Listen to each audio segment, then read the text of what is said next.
todas e todas, bem-vindos ao podcast Chão da Escola, Voz Docente. Aqui, a voz do professor é projetada.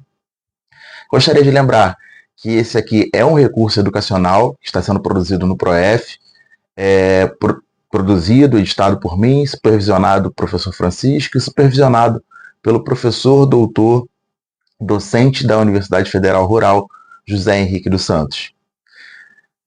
Dito isso, vamos começar o nosso podcast de hoje. Esse é o nosso último episódio da temporada. Para iniciar esse episódio, eu gostaria de fazer alguns agradecimentos que não poderia deixar de passar. Agradecer a todos os colegas da rede que participaram do nosso podcast. Gostaria de agradecer aos docentes do PROEF, que muito nos enriquece com conhecimento e com toda a disponibilidade que eles oferecem. Gostaria de fazer um agradecimento especial aos coordenadores do PROEF, ao Aldair e à Camila, que foram muito solícitos ao meu pedido para poder utilizar do YouTube do PROEF. Assim como também gostaria de agradecer à coordenação antiga, que nos abriram as portas e começaram esse processo conosco, que foi a Val e o professor Rodrigo Lema. Gostaria de agradecer a todos. E, em especial, gostaria de agradecer ao meu orientador, professor José Henrique. Nós começamos esse processo no meio do caminho, mas essa condução desse processo até o momento tem sido uma condução suave. Esse podcast é o resultado dessa parceria que está acontecendo, é um produto educacional, um recurso educacional que realmente eu acredito que possa fazer a diferença na vida de alguns professores e que possibilite uma formação continuada mais acessível para esses professores que estão no chão da escola, que estão lá na rede, trabalhando e batalhando cada dia para levar o seu sustento para casa e para formar novos cidadãos também. Após todos esses agradecimentos que me deixaram muito emocionados, por você lembrar, você acaba lembrando de todo esse trajeto, de todo esse percurso que a gente caminha, até chegar a esse momento. Hoje nós iremos para o nosso último episódio falando sobre duas problemáticas recentes do chão da escola, recente porque tem 5 anos basicamente que ela está na ativa, mas muitos professores têm muita dificuldade com esses dois documentos, que é a BNCC e o Currículo Carioca. Hoje não teremos convidados, porque esses dois documentos eles fazem parte, são partes centrais do meu projeto de pesquisa, então eu mesmo vou falar sobre eles, trazer uma visão sobre esses documentos que eu tenho, e também falar de uma possibilidade que é uma leitura hermenêutica desse documento, que eu vou explicar mais para frente o que seria essa leitura hermenêutica.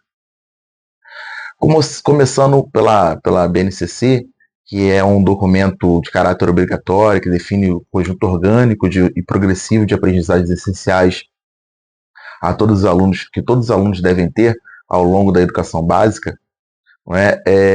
Ele é um documento que para alguns ele é um documento ruim, para outros ele é um bom documento. O que eu posso definir é que ele não é currículo. Ele é um documento que define as aprendizagens essenciais, mas ele não é o currículo da sua rede. Por exemplo, aqui na rede do Rio de Janeiro, a BNCC ela é o documento que norteia o nosso currículo, mas ela não é currículo. Isso é importante frisar e deixar bem claro que muitas pessoas às vezes entendem a BNCC como o currículo. Não, ela só norteia o currículo.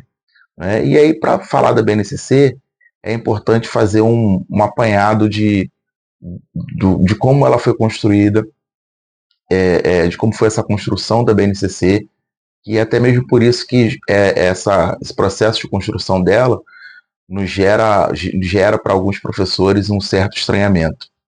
A BNCC ela começou sendo construída como um projeto bem amplo, bem plural, com um chamamento público aos professores. para que eles pudessem colocar ali suas sugestões.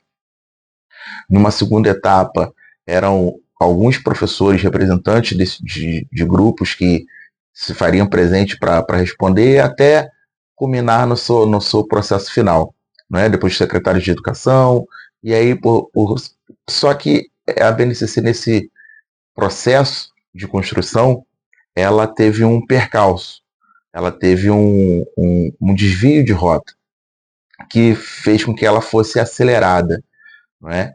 E como mais para frente eu vou falar sobre esse autor, mas ele cabe bem para ser falado agora, todo currículo ele é uma disputa de poder, disputa de interesses, e aonde o poder dominante se faz presente, se coloca como coloca ali seus interesses. E assim foi feito com a BNCC. Ela partiu de um processo amplo de construção, mas no seu processo final, após uma crise política no Brasil, que acarretou com a saída da presidenta Dilma, assumiu o poder o presidente Michel Temer. E ele acelerou, junto com seu grupo político, esse processo de construção da BNCC.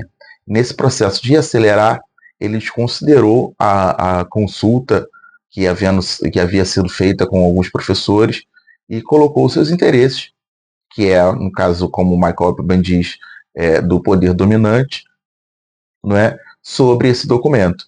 Ele ainda, nesse documento, ainda permaneceu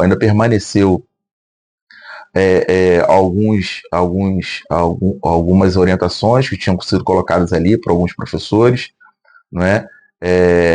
É um documento que é um documento muito amplo, que também tem muitas virtudes, embora também tenha algumas pontos negativos, não é? Por exemplo, para alguns autores, como o Marco Garcia Neira, a BNCC é um documento que ele não tem legitimidade exatamente por essa falta de consulta aos seus pares, né? Consulta ao corpo acadêmico, aos professores, e aí ele não se faz legítimo.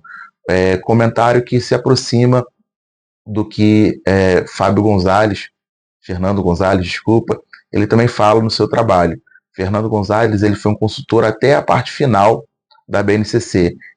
Ele permaneceu como consultor desde o início até o final, e ele, nesse processo, né, que ele estava dentro do processo, né, depois ele faz uma autoavaliação, faz um texto, um artigo no qual ele faz a avaliação sobre esse documento final, e ele diz que muitos dos professores não sentem a BNCC como documento legítimo, exatamente por isso, por não se sentir participante do processo, e que tira uma certa legitimidade desse final desse documento. Porém, a BNCC, como eu bem disse, ela é um documento muito amplo, e ela serve, não é, para nos dizer quais são os aprendizados essenciais que nós brasileiros precisamos. É um documento que não é completo? Não é, mas ele, de certa maneira, ele serviu para nortear. Embora tivesse anteriormente os PCNs, eles eram bem amplos e não eram documentos de caráter obrigatório, como é a BNCC, que é um documento de caráter obrigatório. Né? Então, você sabe que aqui no Rio de Janeiro você vai ter crianças aprendendo as vogais, e lá no Amazonas, lá na escolinha, lá no Amazonas, essas vogais também vão ser ensinadas para esses alunos nesse ano de escolarização. Então, isso é importante, mas para que todos os alunos tenham um conhecimento mínimo, básico, né? Mas daí que saia das principais críticas, que é a obrigatoriedade. Mas a BNCC, ela, como eu disse no início, ela não é um currículo. Ela, no documento, ela respeita, ela coloca lá que deve ser respeitado a regionalidade, a cultura local. Isso não deve ser retirado do currículo. Ora, ela te diz o que é o mínimo, o que é o básico que o seu aluno deve aprender, e mantém o respeito à cultura local, aos ensinamentos que a escola acha que deve ser pertinente para aqueles alunos naquela escolaridade, naquele ano, desde que não deixe faltar o básico, o mínimo. Então, daí já abre um horizonte para uma leitura hermenêutica, que é o que eu vou falar por fim. Né? E aí vem o currículo carioca. O currículo carioca, ele vem substituindo o que foi formulado agora em 2020, né? Ele vem para substituir o currículo carioca de 2010, que também foi formulado com base nos PCNs, no parâmetro curricular nacional. Ele ali tinha os quadros como nos PCNs, as idades conforme orientava os PCNs, né? E a crítica também que se faz ao currículo carioca foi o modelo de construção, que foi parecido com o modelo de construção da BNCC. Começou-se com a ampla consulta com os professores, depois foi para os grupos de pesquisa das CREs, né, para que os professores pudessem ali opinar, depois passou para o CEP, para que ele pudesse participar também de alguma forma. A comunidade escolar estava sendo ouvida, só que ao final desse processo, por ser um ano eleitoral, também acelerou-se o processo de construção desse currículo e ele foi entregue de forma acelerada, sem a consulta. E é a maior crítica que a comunidade escolar faz, esse aceleramento na parte final, que não possibilitou uma participação ampla de todos os professores da rede. Porém, esse currículo ele conversa, ele dialoga, ele tem como base a BNCC, que é a Base Comum Curricular. E lá diz os aprendizados essenciais que os alunos da rede municipal do Rio de Janeiro devem ter. Né? Em especial, eu venho falar sobre a educação física, né? E ali ele elenca todos os conhecimentos essenciais. Sendo que, no ano de 2020, demorou, a BNCC, o currículo ele foi reformulado em virtude da BNCC, né? Começou no ano de 2017, culminou no ano de 2020, mas no ano de 2022, nós tivemos, do ano de 2020 até o ano de 2022, nós tivemos uma ocorrência gravíssima que abalou não só o Rio de Janeiro, como abalou o mundo, que foi a pandemia de Covid. E nesse período, após esse período, no ano de 2022, teve-se a ideia de se reformular esse currículo carioca, entendendo que, segundo as palavras do próprio secretário de Educação, Renan Ferreirinho, não é que o mundo já não era mais o mesmo, não é? Nós já não éramos mais os mesmos. Então haveria a necessidade de uma reformulação desse currículo para atender às novas demandas e como o mundo se encontrava. Logo se iniciou esse processo de reformulação desse currículo. Nesse documento de reformulação do currículo também se dizia sobre a formação continuada, que ela deveria ser um processo como se fosse de espelho, né, de espelho em serviço, como se fosse uma onda, onde os professores mais experientes, que tivessem determinada formação, ele fosse transmitindo essa formação para outros professores. Porém, esse processo também não ocorreu. Né? Esse processo de formação continuada dessa forma como ele colocou não ocorreu, até mesmo porque a dinâmica de como se encontra hoje os tempos da prefeitura, no qual os professores têm 32 tempos em sala de aula, isso impossibilita, dificulta muito para que os professores tenham tempo juntos para fazer e realizar o planejamento. E assim fazer esse processo de formação, né, que é valiosíssimo, você poder planejar com o seu par, você poder estar ali fazendo um trabalho interdisciplinar com o seu par, mas isso é inviabilizado pela essa problemática da reformulação dos tempos, né? Isso dificulta demais esse processo. O papo tá longo, mas o papo ainda não acabou. Vou só beber uma água para a gente continuar.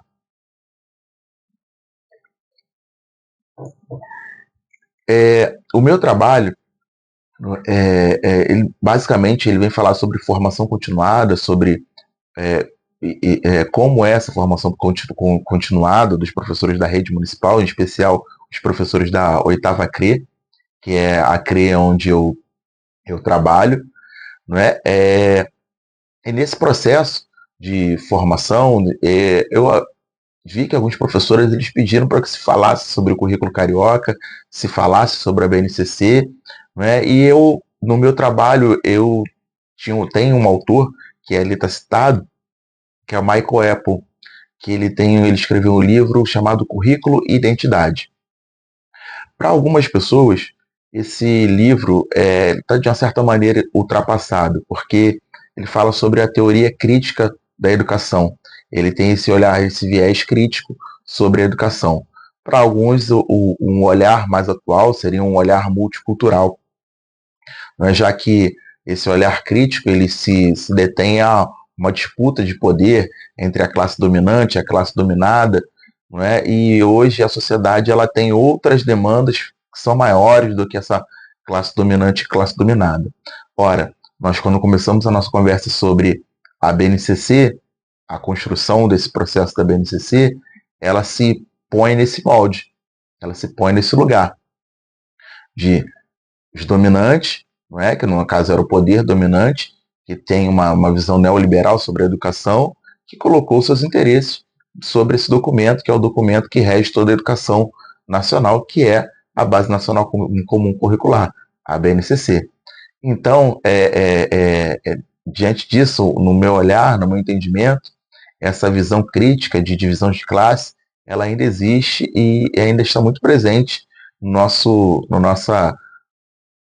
meio, não é? Esse terreno de disputa, esse terreno de disputa por hegemonia do poder.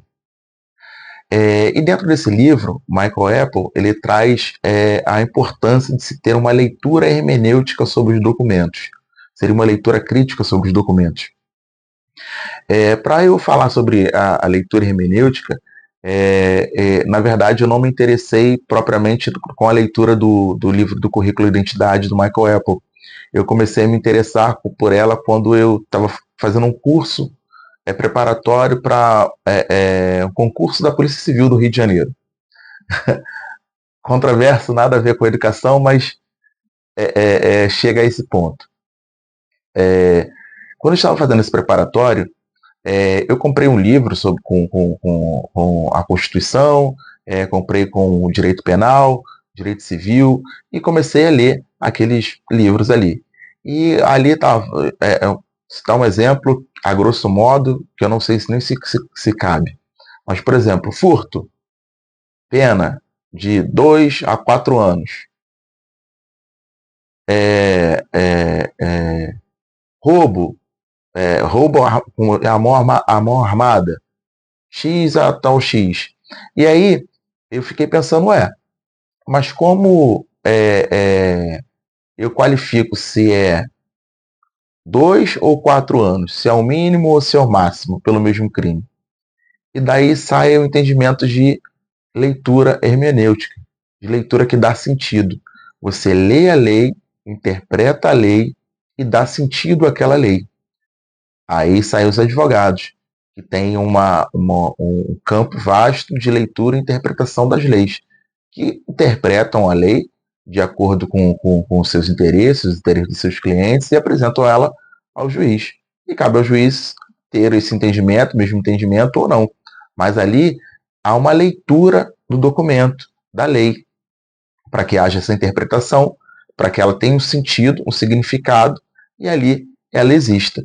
E assim, também nós devemos fazer com os documentos que norteiam a nossa área, como a BNCC, como o Currículo Carioca, que são os nossos documentos. Eles não devem ser interpretados de forma fria, como ali estão. Vou dar um exemplo do Currículo Carioca.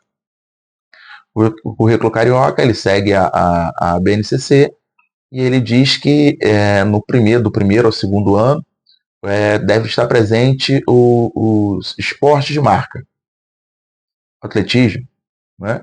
De cara ali.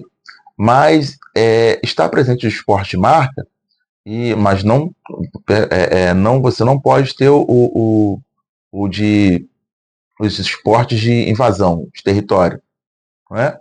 Os esportes de que você invade o território do adversário. Nesse momento você não pode ter. Mas você tem os jogos e tem brincadeiras. Se você tem uma leitura ampla desse documento, você pode interpretar e entender que o que você faz na sua aula, por exemplo, se for no jogo de invasão, é, é, não necessariamente você não pode, você não está colocando ali o futebol completo, com todas as regras, mas com determinadas adaptações. Então, você pode ter esse futebol ali, você não está proibido de ter. Estou dando um exemplo do futebol porque o futebol é o mais popular, é o chamado quadrado mágico. É o que as crianças geralmente pedem. Né? Então, ele não é impeditivo para que você coloque ele no primeiro ano, ou que você não tenha. Na minha comunidade, no colégio onde eu trabalho, ele é situado dentro de uma comunidade que é violenta, é uma comunidade que tem vários atravessamentos e esses atravessamentos eles chegam às vezes na nossa sala de aula, na nossa quadra, e ali nós temos que tratar e tentar resolver ele. Um desses atravessamentos é o da violência, né? Violência entre eles se agredirem, né? Então, eu comecei a conversar com eles sobre a diferença entre luta e briga. De acordo com o currículo carioca, você não poderia ter lutas no primeiro, no segundo, no terceiro ano, você não poderia ter lutas ali. Mas nada impede que você tenha jogos de oposição, porque os jogos você pode ter.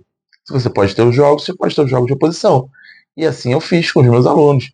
Tiveram jogos de oposição, eu orientei, mostrei para eles que aquilo ali era diferente de briga, era um jogo, eles disputavam espaço, disputavam lugar, mas eles não se agrediam. Tinha regra, diferentemente da luta ou da briga, que não tem regra, vale qualquer tipo de agressão, o importante é ferir e machucar o adversário, diferentemente da luta. Né? E ali nós iniciamos a nossa conversa. Foi o meio que motivou a nós chegarmos àquela conversa.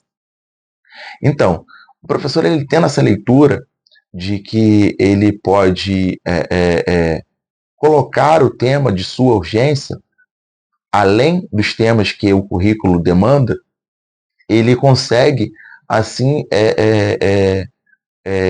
superar essas dificuldades que às vezes se apresentam, né? Que às vezes o professor ele se põe nesse lugar de, ele é colocado nesse, ele não se põe, ele é colocado nesse lugar de dificuldade exatamente por essa falta dessa leitura hermenêutica sobre esse documento, que é um documento que ele possibilita que você sim tenha atenda os atravessamentos de urgência, que você respeite a cultura local, que a cultura local esteja presente dentro das suas aulas, elas não estejam excluídas das suas aulas, não é?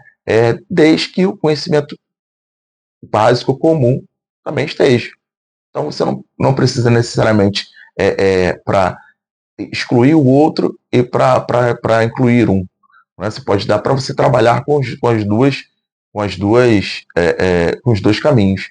Né? Então, basicamente, a leitura hermenêutica é a leitura que ela te dá sentido. Ela te mostra os sentidos que o documento ele quer te apresentar. Então, ele é importante que o professor ele tenha esse entendimento do que é a leitura hermenêutica, exatamente para poder trazer essa leitura para os documentos e assim poder interpretar esses documentos, não é? E assim pôr a sua prática de forma, como eu posso dizer, até suave, mais que atenda melhor às demandas da sua necessidade, que atenda melhor às suas necessidades, não é? Que atenda melhor ao chão da sua escola. Não porque o currículo ele é feito para toda a rede, mas a rede é uma rede muito diferente. Como a gente foi conversando aqui ao longo do nosso podcast, ela é diferente por estrutura de escola, ela é diferente de estrutura de material, ela é diferente com direção, ela é diferente com o público. Então, esse currículo ele te dá uma base, ele te dá um norte. Mas isso não impede que você possa trazer os temas de urgência, os temas de atravessamento, que ali são apresentados para que você inclua nesse currículo. Certo? Então, galera, eu espero que esse papo tenha sido enriquecedor, não é? Que traga uma luz para a sua prática.